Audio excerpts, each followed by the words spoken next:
over 2 decades, 26 years old, you get the role of Levita Alizé Jenkins, Yeah. and your career just takes off. Yeah. Yeah. That definitely opened up the doors for me. But it's funny, I was on that show for like 5 seasons. I think the show did 6 seasons. I came in the second season, so I did 5. And it was such a great show, Yeah. right? It was so fun. We made lots of impact. And when Steve finally, because I would ask Steve at the end of each season, sure hope I come back. I sure hope y'all have me back.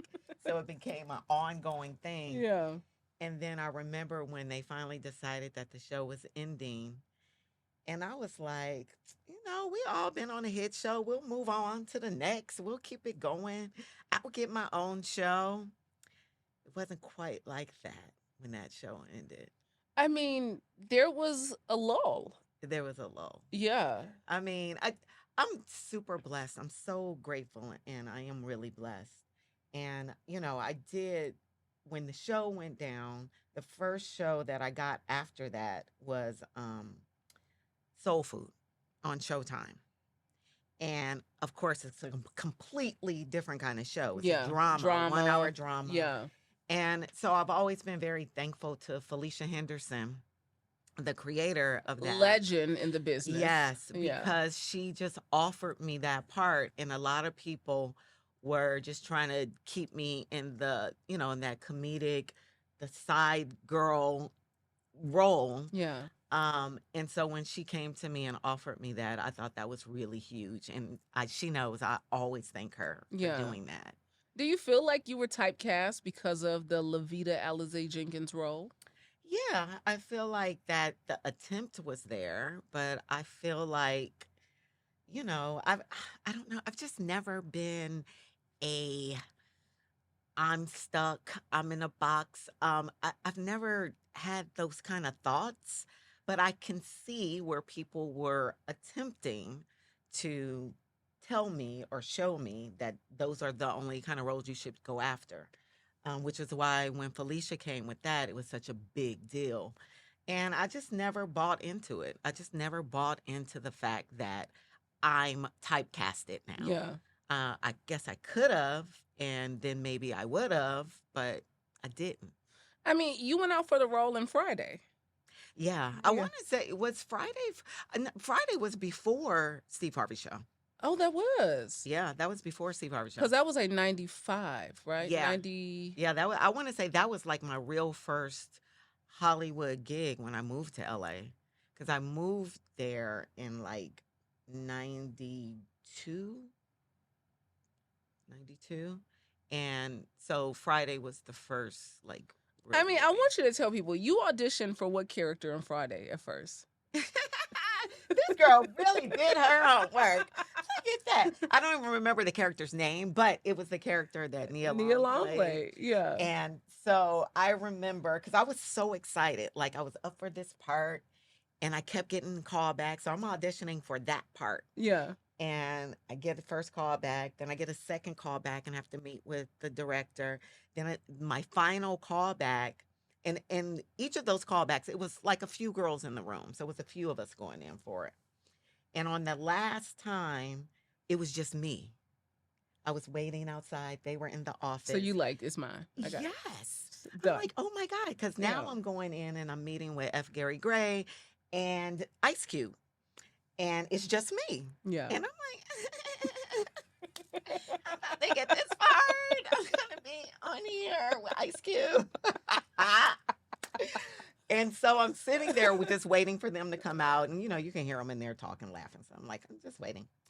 But while I'm waiting, here comes into the room Nia Long walks through the door. Now And I what you went, do? What you? I was like, oh shit, that's Nia Long. Oh my God! First of all, can I have an autograph? And she just walks right in. They've been waiting for her. Wow. So they had me sitting waiting. I guess maybe if she didn't show up, I don't know why they had me there. But she gets there and she goes right in, and they're all in there laughing and talking, and I'm just sitting out there listening to them. You listening to your rejection letter? And so when she finally leaves, and then they tell me to come on in, and they're like, well, we're going to give that part to Nia. And I was like, duh. But we really liked you so much. We want to offer you this part if you're willing to do it. And I Yeah. was like, absolutely. It's the first thing I ever did. Yeah, that was the first thing.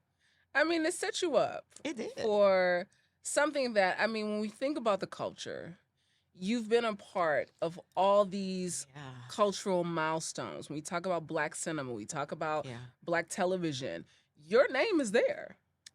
Yeah. I guess it is. Yeah. I guess it is. You had to sit with that for a second. Yeah, You because, ain't nobody ever put it like that. Listen. Yeah, because you just keep going. Yeah. You just keep moving. I'm just going on to the next job. I need to, make a living.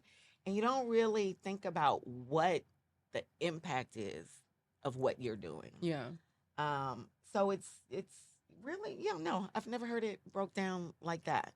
I mean, when we think about Black cinema, we think about Black television. I mean, because the 90s was kind of that wide open space for Black creativity to shine. I mean, when you looked at Sunday nights on WB, which turned into CW, that was the Black network. Yes. It sure was. So you get the Steve Harvey show, you got the Jamie Foxx show, you got the Wayans brothers. Then, I mean, we look on Thursday nights, you had Living Single, the Martins, all of those things where the 90s kind of offered this vast landscape for us to really show not only our buying power when it comes to ticket sales and movies, our buying power when it comes to ad sales on sitcoms and television shows, but it was also, we got to flex our muscle a little bit. We did. Yeah. I mean, and these shows were created and run by Black people. Yeah. Which was huge. So we have a writing room that's mostly African Americans.